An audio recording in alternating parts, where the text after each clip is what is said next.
ছয় জনগোষ্ঠী জনজাতি পালে উম এই তেওঁলোকৰ কোনো অসুবিধা নোহোৱাকে যদি দিয়া হয় অ অসমৰ স্বাৰ্থত প্ৰথম কথা উম অসমৰ স্বাৰ্থত অসমীয়াৰ স্বাৰ্থত উম এটা বৃহৎ মানে উপকাৰী কাম হ'ব উম এই অসমীয়া জাতিটো যদি বাচি থাকিবলৈ বিচাৰে তেওঁলোকে উম কৈছে এইটো কোনো পধ্যে দিয়া নহ'ব বা দিলে উম তেওঁলোকে মানি নলয় উম কিন্তু তেওঁলোকে এই কথাটো ৰাজনৈতিকভাৱে চিন্তা কৰি আছে উম বৰ্তমান সময়ত অসমীয়া সুৰক্ষা যে উম ছয় জনগোষ্ঠীয়ে জনজাতি হলে সুৰক্ষা হ'ব নেকি তেওঁলোকে ভাবি আছে উম কিন্তু মই কৈছো হয় সুৰক্ষা হ'ব এটা কাৰণে হ'ব মন কৰিবা এইটো বহুত ডাঙৰ কথা যে বৰ্তমান সময়ত অসমত সকলো মানুহে বাহিৰৰ পৰা আহি কিমান মানুহে মাটি বাৰী ট্ৰাইবেল বেল্টৰ মাটি হয় আজি তেওঁলোকে লৈ আছে উম ট্ৰাইবেল বেল্টৰ মাটি তেওঁলোকে লৈ আছে বেলেগ মানুহে লৈ আছে উম এতিয়া ক'বলৈ গ'লে মানে মানুহে বেয়া পায় হয় ট্ৰাইবেল বেল্টৰ মাটিখিনি ট্ৰাইবেল সকলৰ কাৰণে উম মই যেতিয়া ষ্টাৰ্ট কৰিলো এইটোতো দুখ অ লগাও মানে এতিয়া হাঁহি উঠে মোক অ মানে 3 মাহ দিন মোৰ দোকানখনত যাত্ৰাই নাই হোৱা যিখন দোকানত আজি লাখপতি মানুহজনৰ এছ 3 মাহ দোকানখন এটাও মানে বিক্ৰী যোৱা নাছিল বস্তু 3 মাহ দিন মোৰ দোকানত যাত্ৰা হোৱা নাই অ নমস্কাৰ আপোনালোক সকলোকে মই ৰিজু আমাৰ পাকঘৰলৈ স্বাগতম জনাইছো আজি আমাৰ পাকঘৰত উপস্থিত আছে এনেকুৱা এজন যুৱক যিজনে আজি জিৰোৰ পৰা আৰম্ভ কৰি মানে আমাৰ যিটো বিজনেছ লাইনত আজি হিৰো হৈছে আচলতে আমাৰ প্ৰত্যেকজন অসমীয়া ল'ৰাই অকল চাকৰিটো আমি বিচাৰিব লাগিবই কিন্তু সম্ভৱ নহয় যে আমি সকলোৱে এটা চাকৰি পাম তেনে ক্ষেত্ৰত আজিৰ অসমীয়া ল'ৰাবিলাকেও যে বিজনেছ কৰি বহুত ওপৰলৈ আগবাঢ়ি গৈছে তাৰে চিনস্বৰূপে আপোনালোকলৈ আগবঢ়াই আনিছো এজন যুৱক যিজনে আজি নিজৰ লগতে আন 10 জনক সংস্থাপন দিব পাৰিছে আৰু তাৰ লগতে তেওঁ সামাজিকভাৱে বহুত কামত জড়িত বহুত আমাৰ ধৰক আমাৰ তেওঁ আহোম যিটো আমাৰ এতিয়া বৰ্তমান গম পায় আপোনালোকে 6 জনগোষ্ঠী জনজাতিকৰণত সকলোৱে লাগিছে তেওঁ সেই তাতে উত্তৰভাৱে জড়িত তেতিয়াহ'লে আজি আমি বহুত কথা পাতিম একেবাৰে চুতীয়াৰ পৰা আহোমৰ পৰা গোটেইখিনি কথা পাতিম আহকচোন তেতিয়াহ'লে পোনপ্ৰথমে তেওঁৰ লগত চিনাকি হৈ লওঁ নমস্কাৰ এয়া আমাৰ মাজত উপস্থিত আছে দেৱানন্দ ফুকন আপোনাক আমাৰ পাকঘৰলৈ স্বাগতম জনাইছো ৰিজু নমস্কাৰ আৰু পাকঘৰ সকলো শ্ৰোতালে মোৰ ফালৰ পৰা আন্তৰিক ধন্যবাদ জ্ঞাপন কৰিছো আৰু লগতে এই চেনেলটো যিসকলে চাই আছে তেওঁলোকে আমি সকলোকে আগবঢ়াই এই চেনেলটো যেন আগবঢ়াই নিয়ে তাৰ বাবে অনুৰোধ জনালো তেতিয়াহ'লে আমাৰ পাকঘৰলৈ আহিছে যেতিয়া আপোনাৰ পৰিচয়টো এবাৰ দৰ্শকসকলক দিলে ভাল হয় নমস্কাৰ মোৰ ঘৰ লখিমপুৰ বিহপুৰীয়াত মই বিহপুৰীয়াতে সৰু সুৰা ব্যৱসায় কিছুমান কৰি চলি আছো মোৰ নামটো শ্ৰী দেৱানন্দ ফুকন ইমানে আৰু মোৰ পৰিচয় আৰু ঘৰত কোন কোন আছে ঘৰত মা আছে আৰু মিছেছ আছে ছোৱালী দুজনী খুব এনেকে ধুনীয়া আমি সংসাৰ সৰু পৰিয়াল এটা আছো তেতিয়াহ'লে পাকঘৰলৈ আহিছে যেতিয়া আমি অকমান মৰম যাচোঁ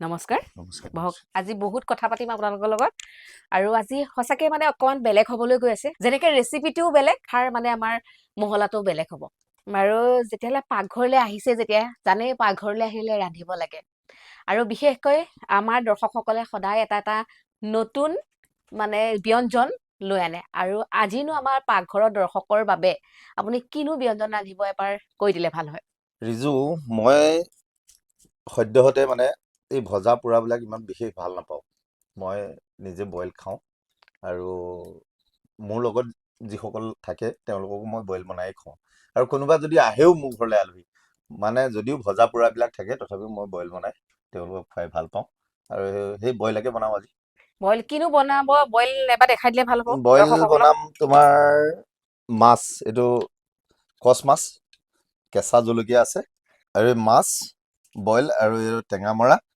আৰু এই আদা জলকীয়াটো এইটো সকলোৱে জানে আৰু এইবিলাক থাকে এয়া আদা নহৰু এতিয়া আমি সদ্যহতে প্ৰথমতে যদি ধৰাচোন এতিয়া কেৰাহীটো আমি বহাই লওঁ ইয়াতে প্ৰথমতে পানী দিব লাগিব হা প্ৰথম পানী দিম এয়া আচলতে কচ মাছ আৰু সকলোৱে জানে কচ মাছটো খুব তেলীয়া ন আৰু বইল বইল খাবলৈ ভাল খুব ভাল খুব ধুনীয়া পিচ বইল কৰিয়ে খাব লাগে কচ মাছটো পানী দি দিও নেকি পানী দি প্ৰথমতে কেৰাহীটো দিলে আৰু তাৰ পাছত দি দিলে আৰু পানী আৰু লাগিব মাছটো ডুবি যোৱা আচলতে মাছৰ বইল আজি প্ৰথম পাকঘৰত দেই। আজি মাছৰ আপুনি প্ৰথম আৰম্ভ কৰিছে। আচলতে বইল মাছ কোনেও বনোৱা নাই বাৰু। বইল গাহৰি বনাইছে, কিন্তু মাছ বনোৱা নাছিল আৰু আনকমন এটা ৰেচিপি হ'ল। এতিয়া আৰু তেতিয়াহ'লে আজি পানীটো গৰম হ'ব লাগিব নেকি? পানী গৰম হ'ব লাগিব। গৰম হ'ব উম, লাগিব ন? আচলতে যেতিয়া অসমীয়া যুৱক এজন জিৰ'ৰ পৰা হিৰ' হয়, তেতিয়াহ'লে আমি অকণমান আমাকো ইমান চিনি নাপায়, তথাপিতো অকণমান যদি তেওঁলোকক আগলৈ লৈ যাব পাৰোঁ, তেতিয়াহ'লে তেওঁলোকৰ পৰাও আৰু 10জনে সেইখিনি আদৰ্শ ল'ব বুলি মই বিশ্বাসী। বাৰু যি কি নহওক, আমি জনামতে তেখেতক যেতিয়াৰ পৰা চিনি পাওঁ, আচলতে এটা সময়ত মাকৰ মাৰ খুব খাইছিল। অ'ত ত'ত ৰাতি ঘূৰি ফুৰিছিল। একদম মাকে ডাঙৰলৈকে পিতা আমাৰ মনত আছে, যেতিয়াৰ পৰা আমি চিনি পাওঁ। বাৰু যি কি নহওক, সেই যে ঘূৰি ফুৰা, এদিন কেৰেম খেলা, অ'ত ত'ত ঘূৰি ফুৰা ল'ৰাটোৱে যে আজি 10জনক যে সংস্থাপন দিব পাৰিছে, সেইটো বহুত বেছি আমাৰ কাৰণে আচলতে বহুত ডাঙৰ কথা।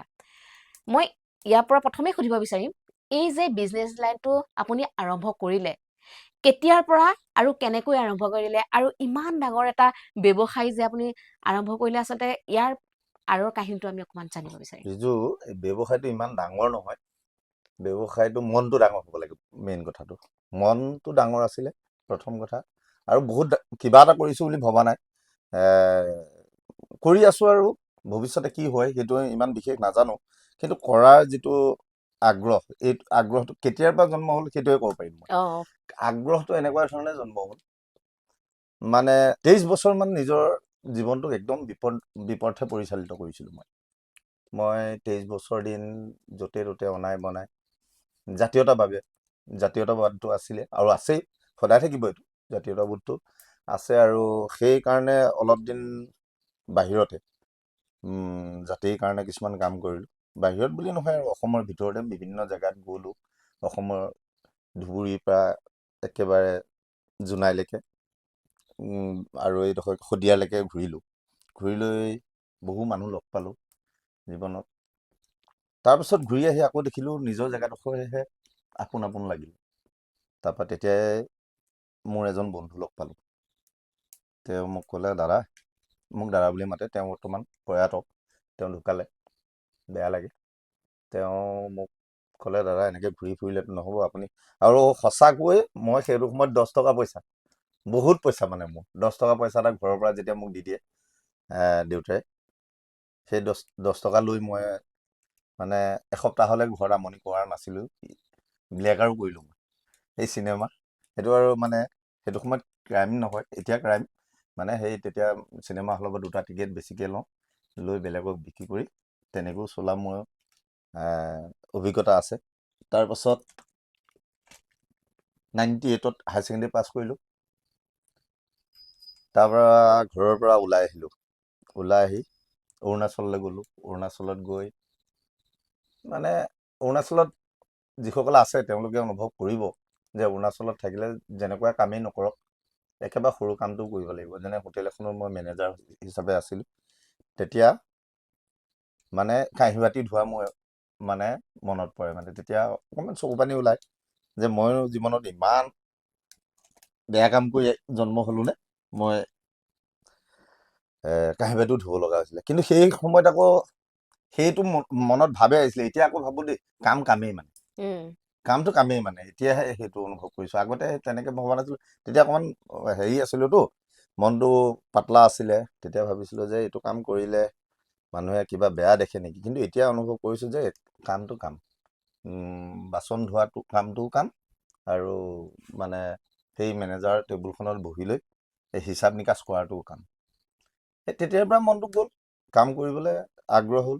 সেই ল'ৰাজনেও ক'লে যে আপুনি কাম কৰক, মই আপোনাক সহায় কৰিম।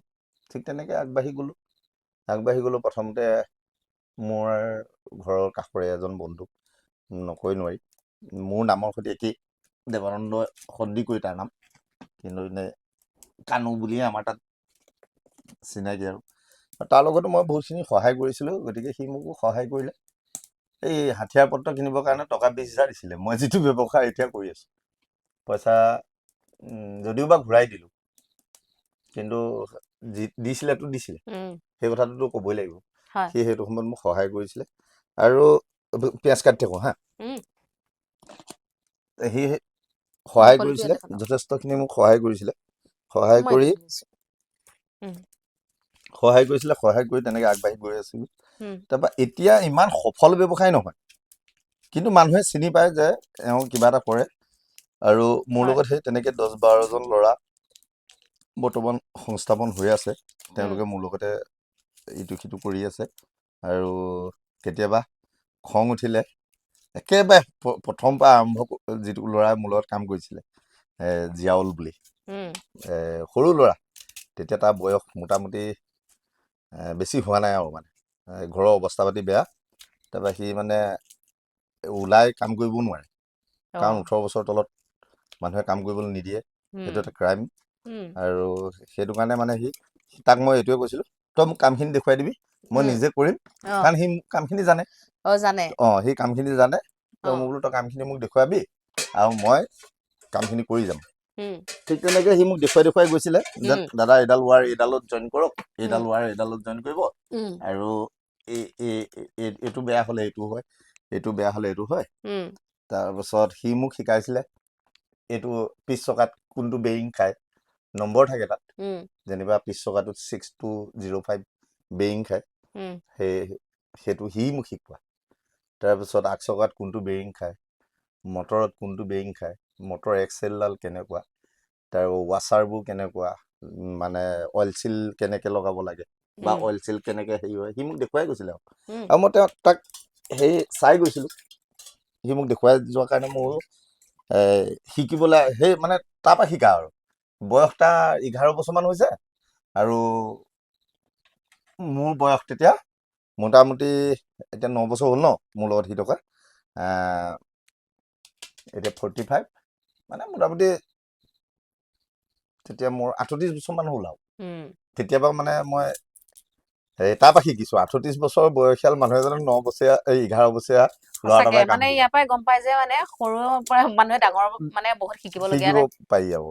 তো এনে ক্ষেত্ৰত আমাৰ যিবিলাক অসমীয়া ল'ৰা আছে, বহুতে ভাবে যে বহুত টকা হ'লে মানে বিজনেছটো আৰম্ভ কৰিব পাৰি, তেনেকুৱা এইটো কথা মিছা আছে কথা, নেকি? এইটো মিছা কথা। সেইটো কাম কৰাৰ যিটো আগ্ৰহ, উম, সেইটো কিন্তু প্ৰথম লাগিব। কাম কৰিবলৈ যে মই কাম কৰিম, সেই আগ্ৰহটো কিন্তু মানুহজনৰ মনত জন্ম হ'ব লাগিব। বহুত টকা থকা মানুহ দেখিছোঁ, বহুত আমাৰ এতিয়া অসমীয়া মানুহে পতককে ওলাই আহিব ভয় কৰে। কাম কৰিবলৈ যাম, কিজানি লছ খাম, যদি কিবা এটা হৈ যদি বিক্ৰী নহয়, এনেকুৱা চিন্তা ধাৰা। মোৰতো তেনেকুৱা আছো, হৈছিল নেকি? মোৰতো একদম ডাঙৰ একদম বহুত ডাঙৰ কাহিনী। মই যেতিয়া ষ্টাৰ্ট কৰিলো, এইটোতো দুখ লগাও মানে এতিয়া হাঁহি উঠে মোক। মানে 3 মাহ দিন মোৰ দোকানখনত যাত্ৰাই নাই হোৱা। যিখন দোকানত আজি লাখপতি মানুহজনৰ 3 মাহ দোকানখন এটাও মানে বিক্ৰী যোৱা নাছিল বস্তু। 3 মাহ দিন মোৰ দোকানত যাত্ৰা হোৱা নাই। ঘৰৰ পৰা এইটো ক্ষেত্ৰত মোক মিছেছেও বহুত সহায় কৰিছে বাৰু।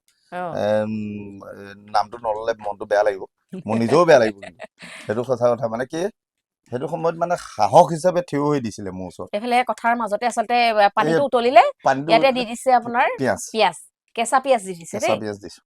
এইটো পিঁয়াজটো দিব লাগে, আৰু এই জলকীয়া ফালি দিম বাৰু মই। তাৰপিছত এই মিছেছেও দিলে মোক সেইখিনি সহায় কৰিলে। কৰাৰ পিছত মোক ক'লে যে ব্ৰেকত এজন মানুহ লাগে ন, যে কাৰোবাৰ মানে সফলতাৰ প্ৰত্যেকজন সফল পুৰুষৰ আঁৰত এগৰাকী মহিলা থাকে। এগৰাকী মহিলা থাকে। মোৰ মিছেছে সেইটো কিন্তু মোক সহায় কৰিছে। এইটো মানে বেলেগে মোতকে বেলেগে বেছিকে কয়, সেইটো হয়, সেইটোও হয়। তোমাৰ যদি মিছেছ নাথাকিলে তুমি কেতিয়াবা উৰি গলা এনেকে বুলি কয়। মই ঘৰত মোক গালিও পাৰে যে, সেইটো কাৰণে কয় আৰু মানে তুমি গালি পাৰিলেও তুমি খং নকৰিবা, দুখ নকৰিবা, মানে গালি পাৰে দেই, 2-এটা গালি নাপাৰিলেও মানুহ ভাল হ'ব নোৱাৰে ন। আৰু মোৰ যিটো মানুহে 23 বছৰ দিন ঘৰত কোনো সম্পৰ্কই নাৰাখে, ঘূৰি ফুৰো। দেউতাই মাৰিছে, কেইবাবাৰ মাৰিছে বা এবাৰ দুবাৰ নহয়, জলকীয়ালৈকে দিছে গাত, চকুত, হা, কেইবাবাৰ মাৰিছে মানে সেই উদণ্ড এটা প্ৰাণী কেনেকুৱা হ'ব লাগিব চম্ভালিবলৈ, সেইটোৱে। হয় নহয়? আৰু সেই উদন্ত প্ৰাণীজন মানে দাদাৰ বৌয়ে চম্ভালি পেলালে, আৰু আজি এজন মানুহ বনালে, তেওঁ আছিলে। প্ৰকৃত তাৰপিছত মানুহ। সেই 3 মাহৰ কাহিনীটো কওঁ, 3 মাহৰ কাহিনীটো জমনি কাহিনী। তাৰপিছত 3 মাহলৈকে যাত্ৰা চাত্ৰা নহয়, তাৰপৰা মই ওলাই যাওঁ। কেতিয়াবা 108ও মোক এনেকে মানে যিদিনা কাম নাথাকে মানে 108 মোক লৈ আহে মানে দোকানৰ পৰা। সেইফালে মানে পেচেণ্ট হেৰি কৰি থৈ খালী আহিলে, থাকিলে লৈ আহে আৰু খালী থাকিলে মোক দেখিলে চিনি পায় আৰু মানে সদায় থাকে সদায় থাকে এই ল'ৰাটোৱে এই কিবা এই কৰি আছে এনে মানে জাতীয়তাবাদ কাম কৰা ল'ৰা, ইয়াক লৈ যাওঁ বুলি কৈ মোক মানে লৈ যায় 108 লৈ আহে। তাৰপিছত আমাৰ ঘৰৰ ফ্ৰণ্টতে মানে এনে আমাৰ ৰাস্তা কাণতে যে ঘৰটো, তাৰপৰা গোটেই গাড়ীৱালাবিলাকে মোক চিনি পায়। এই আল্টা কেইখনমান যায়, আল্টা কেইখন যাওঁতে মানে কি কৰে, মোক চবে চিনি পোৱা দেখি মোক লৈ যায় আৰু সেই 20 টকা এটা লৈ যাওঁ মানে। ৰাতিপুৱা আকৌ গাড়ীখন যাত্ৰা নহয় যে, যাত্ৰা নহ'লে আকৌ গাড়ীখন বেয়া হয় ন, মই 10 টকা 20 টকাটো দিলে সিহঁতি মোক 10 টকাটো ঘূৰাই দিয়ে, কিন্তু মানুহ যাওঁ আকৌ আমি দুটা আৰু তালৈ ভাড়া আকৌ 20 টকা, এজন মানুহৰ ভাড়া 20 টকা। মানে কয় যে হ'ব দিয়কচোন, আপুনি যেতিয়া পইচা হ'ব তেতিয়া দিব। এতিয়া আকৌ মই সিহঁতক লগ পালে 100 টকা এটা এনেই দিওঁ, এই তহঁতি চাহ তাহ খাবি, মদটো নাখাবি আৰু এনেকে বুলি কওঁ। সেয়েহে আচলতে প্ৰকৃত এগৰাকী অসমীয়া ব্যৱসায়। আৰু প্ৰত্যেকজন পুৰুষ আচলতে আমি তেনেকুৱা প্ৰত্যেকজন উঠি অহা যুৱ প্ৰজন্ম আচলতে আমি সেইটো হোৱাটোৱে আচলতে বিচাৰো, নহয় জানো? ইয়াৰ পিছত সেইটো এইফালে একদম এইফালে এতিয়া জলকীয়া কাটি দিলে, এতিয়া এইফালে দিব, নিমখ দিলে, পানীখিনিত গম পালে প্ৰথমতে পিঁয়াজ, তাৰপৰা জলকীয়া আৰু নিমখ দিলে। নিমখটো দিব লাগিব। নিমখটো দিলে মানে এই পানীৰ লগত নিমখটো পুৰা মিলি যাব। এতিয়া এইটো হেৰি কৰি লওঁ। কোৱা। মই ইয়াৰ মাজতে সুধিব বিচাৰিছো যে বৰ্তমান আমাৰ অসমৰ মানে চুতীয়া, আহোম, মটক, কোচ এই গোটেই মানে 6 জনগোষ্ঠী গোটেইখিনিয়ে লগ লাগি তেওঁলোকৰ টেঙাটো দি দিছো হা। এইফালে মানে টেঙাটো দি দিছে দেই, কথাৰ মাজতে কৈ দিছো বাৰু, জনজাতিকৰণৰ কাৰণে লাগি আছে। আৰু জনজাতিকৰণ প্ৰাপ্য যিহেতু বহু বছৰ হ'ল, আহোমে 600 বছৰ ৰাজত্ব কৰি গৈছে, তাৰ পাছত চুতীয়া সকলো ভূমিপত্ৰই আৰু সকলোৱে আগৰ যিসকল আছে আমি তেখেতসকলক বহুত সন্মান কৰো, নহয় জানো? বহুত সন্মান তথাপিতো মই দাদাক মানে এটা কথা সুধিব বিচাৰিম দেই। এই 6 জনগোষ্ঠী জনজাতিকৰণত যে লাগি আছে, এতিয়া সেইটো ক্ষেত্ৰক লৈ বহুত বিতৰ্ক চলি আছে। আপোনালোকে গম পায় আমাৰ BTAT বহুতখিনি হাংগামা মানে যুদ্ধ অলপ চলপ হৈয়ে গৈছে, তেওঁলোকে হয়তো সেইখিনি বিচৰা নাই। ইয়াৰ বিষয়ে আপুনি কিবা ক'ব বিচাৰিব নেকি?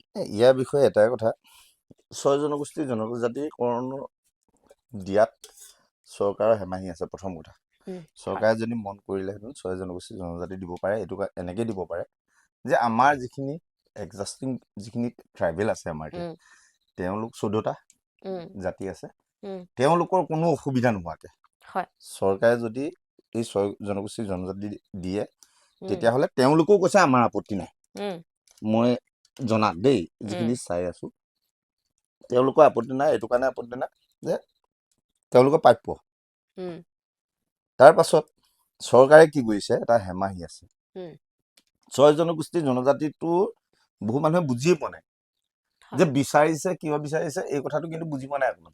এইটো অকমান ভলাই দিলে ভাল হ'ব যে কিয় এই জনজাতিকৰণৰ আচলতে যিটো বিষয়, এই যিহেতু আছে আজি 600 বছৰ কৰিলে এতিয়াও আছে বৰ্তমান, তথাপিতো এই বৰ্তমান সময়ত মানে আগৰ পৰা মই জনা হোৱা বুজা হোৱাৰ পৰা বাৰু সেইটো বিচাৰি আছে, ইয়াৰ বিচাৰি থকাৰ আচলতে কাৰণটো কি সেইটো অকনমান বলাই দিলে। 6 জনগোষ্ঠী জনজাতি পালে এই তেওঁলোকৰ কোনো অসুবিধা নোহোৱাকে যদি দিয়া হয়, অসমৰ স্বাৰ্থত, প্ৰথম কথা অসমৰ স্বাৰ্থত, অসমীয়াৰ স্বাৰ্থত এটা বৃহৎ মানে উপকাৰী কাম হ'ব।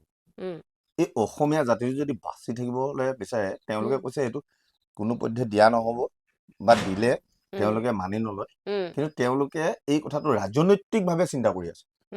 বৰ্তমান সময়ত অসমীয়া সুৰক্ষা, যে 6 জনগোষ্ঠীয় জনজাতি হলে সুৰক্ষা হ'ব নেকি তেওঁলোকে ভাবি আছে, কিন্তু মই কৈছো হয়, সুৰক্ষা হ'ব। এটা কাৰণে হ'ব, মন কৰিবা এইটো বহুত ডাঙৰ কথা, যে বৰ্তমান সময়ত অসমত সকলো মানুহে বাহিৰৰ পৰা আহি কিমান মানুহে মাটি বাৰী ট্ৰাইবেল বেল্টৰ মাটি আজি তেওঁলোকে লৈ আছে। ট্ৰাইবেল বেল্টৰ মাটি তেওঁলোকে লৈ আছে, বেলেগ মানুহে লৈ আছে। এতিয়া ক'বলৈ গ'লে মানে মানুহে বেয়া পায়, ট্ৰাইবেল বেল্টৰ মাটিখিনি ট্ৰাইবেল সকলৰ কাৰণে। যদি 14টা জনগোষ্ঠী আছে, ট্ৰাইবেল বেল্টৰ মাটি কিয় বেলেগে লৈ গৈ আছে? তো এইসকলে যদি পায় 70% মানে অসমত ST হ'ব। যদি 70% ST হয়, তেতিয়া এটা তুমি কথা মনত ৰাখিবা, 70% যদি মানুহৰ ST ঘোষণা কৰা ST হৈ যায়, অট'মেটিকলি ৰাজ্যখন ছেফ হৈ যাব না, ষ্টেটখন ST ষ্টেট হ'ল নাই? হ'ল। তো ST ষ্টেট হ'লে তেওঁলোকৰ অসুবিধা কি? একো সুবিধা নাই। চব সুবিধাখিনি গোটেইখিনি আমি পালো না। উম, ST ষ্টেট কেনেকৈ হ'ল? অৰুণাচল চোৱা তুমি, উম, এইটো একদম ওচৰৰ, আমাৰ উম, একেবাৰে কাষৰ উম। অৰুণাচলখন চোৱাচোন কি এইফালে হৈছে। আদা নহৰু দি দিলে আদা নহৰু, এই আদা নহৰুৱে আৰু ইয়াত থেতেলিয়াই বেলেগ থোৱা। থেতেলিয়াই দিয়ে অলপ, এই হেৰিয়াত দিলে ভাল, এই মিক্সি চিক্সিত দিলে ভাল নহয়, এই এনেকে দিলে ভাল। উম, এতিয়া কথাটো মন কৰিবা তুমি, উম, যদি ST ষ্টেট হয়, উম, ইয়াত অৰুণাচলে যিখিনি সুবিধা পাই আছে হয়। আমাৰ সকলোৱে পাব। উম, এতিয়া ST প্লেন বুলি ক'লে উম, এই 10% আৰু ST H উম, যিটো উম, হিলছৰ কাৰণে হিলৰ। 5%, মানে 15%। উম, যদি 15% to 50% হয়, হয়। তে অসমীয়া আৰু অসম সুৰক্ষা হ'ল নে নাই? এই কথাখিনি কিন্তু স্পষ্টভাৱে মানুহে কিছুমান কথা বুজাই দিয়া নাই, বুজাই দিয়া নাই, সেইটো কাৰণে আৰু তেওঁলোকো বুজি পোৱা মানে নাই, আৰু কিন্তু তেওঁলোকক তেওঁলোকৰ গাতো দুখ পলিটিকেলি নাই। মটিভেট কৰি উম, তেওঁলোকক এই ঢাকনাখন দিয়া এই দি আছো। ঢাকি দিলে পলিটিকেলি বস্তুটো মানে উম, হেৰি কৰি ৰাখিছে, এই বুজাই মানে ভুলকে বুজি আছে ভুলকে সকলোৱে। বুজাই আছে, মানে যে